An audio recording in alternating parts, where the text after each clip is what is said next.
This channel does not promote any violent, harmful, or illegal activities. All content provided by this channel is meant for an educational purpose only. এবার আরো একটা ঝক্কির কথা বলা যাক। দেখুন, পথে নেমে যেন এই সমস্যা দুর্ভোগের কোনো শেষই নেই। বিভ্রাট রেলপথে, ভোগান্তি সড়ক পথেও। অশোকনগরে অফিস টাইমে রেল অবরোধে নাকাল যাত্রীরা, রাস্তায় বাসের আকাল। কমিশন নিয়ে সরকার বাস মালিক সংঘাত। বাসের রেশারেশিতে পথে পদে পদে বিপদ। সব মিলিয়ে পথে বেরিয়ে নাকাল হচ্ছেন যাত্রীরা। ছবিটা দেখাচ্ছি আপনাদের, এটা রেল অবরোধের ছবি। বিভ্রাট রেলপথে আর সড়ক পথে, সেখানেও তো ভোগান্তি। আপনাদেরকে বাসের ছবিও দেখাবো, সেখানে তো বাস পাওয়া যাচ্ছে না, রাস্তায় বাসের আকার। কমিশন নিয়ে সরকার এবং বাস মালিকদের একটা সংঘাত, সেই খবরও টিভি9 বাংলা আপনাদের দেখিয়েছে। এবং বাসের রেশারেশিতে কিভাবে অ্যাক্সিডেন্ট হচ্ছে, রাস্তায় কিভাবে প্রাণ যাচ্ছে সেটাও আপনারা জানেন। অর্থাৎ পথে পদে পদে বিপদ। সব মিলিয়ে পথে বেরিয়ে নাকাল হচ্ছেন যাত্রীরা, নিত্যযাত্রীরা। তারা সমস্যায় পড়ছেন, ভোগান্তির সম্মুখীন হচ্ছেন।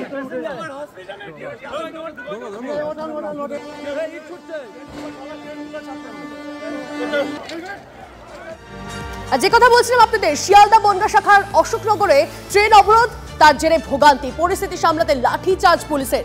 বনগা মাঝেরহাট লোকালের যাত্রাপথ কাটছাট করায় ক্ষোভ যাত্রীদের। লেভেল ক্রসিং এর গেট খুলতে না পারায় যশোর রোডেও তীব্র যানজট।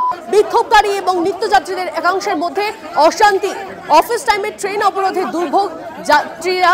পরিস্থিতি সামাল দিতে লাঠিচার্জ পুলিশের। এবং এই ঘটনায় ইতিমধ্যেই বেশ কয়েকজনকে আটক করা হয়েছে। সব মিলিয়ে দীপঙ্কর আমাদের প্রতিনিধি রয়েছেন, দীপঙ্করের সঙ্গে কথা বলি। দীপঙ্কর, তুমি বলছিলে যে আস্তে আস্তে পরিস্থিতি স্বাভাবিক হচ্ছে, কিন্তু এই সমস্যার মুখে নিত্যযাত্রীদের কেন পড়তে হচ্ছে?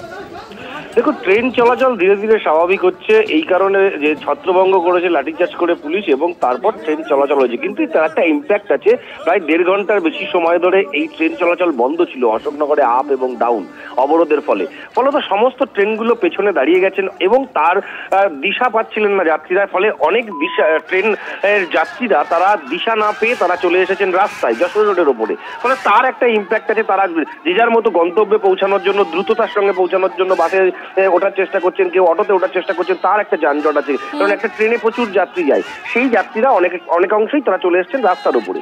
এখন প্রশ্ন হচ্ছে যে এই যে রেল অবরোধ, তার প্রকৃত কারণ কি দেখাচ্ছেন? তারা বারবার বলছিলেন যে এই মাঝেরহাট পর্যন্ত যে ট্রেন যায়, সেই ট্রেন এখন বেশিরভাগ দিনই বারাসাতে আটকে দেওয়া হচ্ছে। ফলত সেই যাত্রীরা বারবার বিক্ষোভ দেখাচ্ছেন। কিন্তু বিক্ষোভ চলাকালীন পুলিশের সঙ্গে এবং ট্রেনের অন্য যাত্রীদের সঙ্গে খারাপ ব্যবহার করেন, এবং তার পরিপ্রেক্ষিতে পুলিশের তরফে লাঠিচার্জ করা হয়। বেশ কয়েকজন পুলিশ কর্মীও আহত হয়েছেন এই ঘটনায়, এবং একই সঙ্গে যারা বিক্ষোভকারী তাদের মধ্যে কয়েকজনকে আটক করেছে। সেই সমস্ত কাজ করবার পর রেল স্বাভাবিক হয়েছে। রেল দপ্তর মনে করছেন আরো ঘন্টাখানেক সময় লাগবে। একদম ঠিক তুমি যে কথা বলছিলে দীপঙ্কর, অর্থাৎ আমরা পূর্ব রেলের সিপিআরও কৌশিক মিত্র, তার সঙ্গে কথা বলেছিলাম। তিনি এই ভোগান্তি যে হচ্ছে সেটা নিয়ে কি বলেন শুনুন। পরিস্থিতি স্বাভাবিক হয়েছে 9:33-এ, এবং ট্রেন মুভমেন্টও স্টার্ট হয়ে গেছে। যে লোকাল ট্রেনগুলি দুটোই দাঁড়িয়ে ছিল, বনগাঁ থেকে মাঝেরহাট এবং আরেকটি আপ লোকাল, সেই দুটোই ছেড়ে গেছে। অশোকনগরে এখন এজিটেশন উঠে গেছে। আমাদের কাছে একটি রিকোয়েস্ট লেটার আসে deputy commissioner of police port ডিভিশনে, suspension of circular railway services due to Dev Deepavali at Baje Kadamtala and Nimtala Ghat. সেই জন্য এই ট্রেনটিকে ক্যান্সেল বা শর্ট টার্মিনেট কিছুকে আমরা ট্রেনকে করেছি, যাত্রাপথ বাতিলও করেছি এবং কিছু ট্রেনকে ক্যান্সেলও করতে হয়েছে। কমিশন সিস্টেম থাকবে না, আমার স্ট্যান্ডার্ড অপারেটিং সিস্টেম যে মানবে না তার পারমিট ক্যান্সেল হবে। সেই রুটে ট্রাফিক মনিটরিং সিস্টেম আরেকটা থাকবে, যে সেই রুটে কোন সময় কত ট্রাফিক দরকার আছে, সেই বেসিসে 15 মিনিট অন্তর, 10 মিনিট অন্তর, আধ ঘন্টা অন্তর কত বাস ছাড়তে হবে, সেই অনুযায়ী বাসগুলো যাবে। ট্রান্সপোর্ট মনিটরিং সিস্টেমে একটা জিপিএস সিস্টেম করে দিলে বাসের মুভমেন্ট কি হচ্ছে দেখা। সরকার বাস দেয়, কর্পোরেশনকে ডিপার্টমেন্ট বাস দেয় এবং তার স্টাফদের স্যালারি দেয়। সেই স্যালারিটা 18 সাল পর্যন্ত 75% দিত, বাকিটা কর্পোরেশন দিত।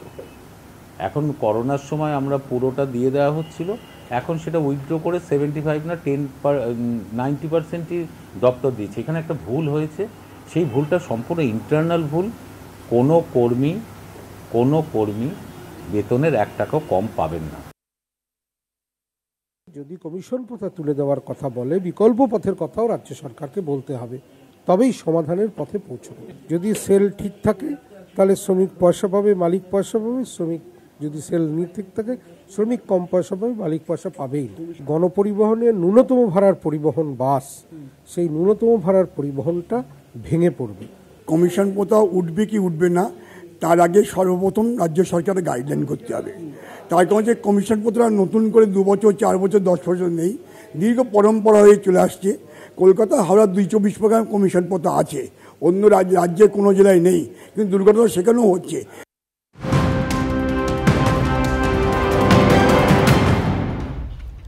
শহরে দুর্ঘটনা ঠেকাতে একগুচ্ছ পদক্ষেপ নবান্নের। একই এলাকায় একাধিক স্কুল থাকলে একসঙ্গে ছুটি নয়, 10 বা 15 মিনিটের ব্যবধানে ছুটি দিতে হবে, সিদ্ধান্ত নবান্নের। এ ব্যাপারে শীঘ্রই স্কুলগুলির সঙ্গে বৈঠকে বসবে নবান্ন।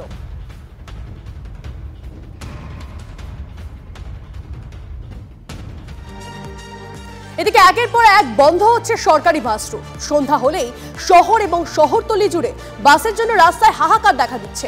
রাস্তায় বেরিয়ে নাজেহাল হতে হচ্ছে যাত্রীদের। বছরখানেক আগে দৈনিক গড়ে সরকারি বাস চলত প্রায় 2500, এখন সেই সংখ্যা 700-এ নেমে গিয়েছে। সুনির্দিষ্ট পরিবহন নীতি এবং পরিকল্পনার অভাবে ভুগছে সরকারি বাস রুটগুলি। দু একটা নির্দিষ্ট রুট ছাড়া বাকি সব রুটেই সরকারি বাসের দৈন্য দশা। নতুন বাস কবে আসবে দিশা নেই পরিবহন দপ্তরের কাছে। প্রথমে লাভজনক বাস রুটগুলো বিক্রি করে দিয়েছে, এখন হচ্ছে সরকার বাসসহ বাসের রুটগুলোকে বিক্রি করে দিচ্ছে। আগে 2500 বাস চলতো, এখন এসে 700-তে, এবং একই নীতি যদি চলতে থাকে এই 700টা বাসের যে রুট সেই রুটেও সরকারি বাস বন্ধ হয়ে যাবে। সরকার এখন কিছু আশ্বাস দিচ্ছে, সেই আশ্বাস কতটা বাস্তব তা আমাদের কাছে পরিষ্কার না। কি করে থাকবে তাহলে নেতাদের বাসগুলো চলবে কি করে? বাস চালানোর যে ইনফ্রাস্ট্রাকচার, বাস চালানোর যে খরচ, সেই খরচটাও সরকারের পকেটে নেই। আজকে সরকারের ভাঁড়ে মা ভবানী। গণপরিবহন বলে কিছু নেই, ফলে গণপরিবহনে যে কম পয়সায় যাওয়া যাবে তার কোনো সুযোগ নেই। আগে ছাত্রছাত্রীদের কনসেশন ছিল, এখন কনসেশন দেবে সরকারি বাস নেই। 750 বাস বন্ধ হবে কয়েক মাসের মধ্যে। সরকার কোনো তাবুত্তাব নেই, শুধু লুট করতে পারলেই চলবে, আর কোনো দায়িত্ব নেই। যেখানে প্যাসেঞ্জার হয় না এবং প্যাসেঞ্জার ফুয়েল কষ্ট তোলা যায় না, সেই সব জায়গায় কিছু কিছু জায়গায় বাস তো বন্ধ হয়েছে। সরকারি বাস আরও বেশি কলকাতায় আনার জন্য আমাদের প্রস্তুতি থাকছে।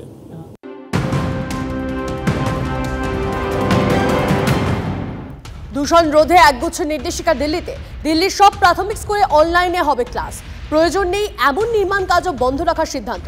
BS-3-এর নিচে থাকা পেট্রোল গাড়ি চলাচল নিষিদ্ধ। রাজধানীতে নিয়ন্ত্রণ করা হবে বাস চলাচল।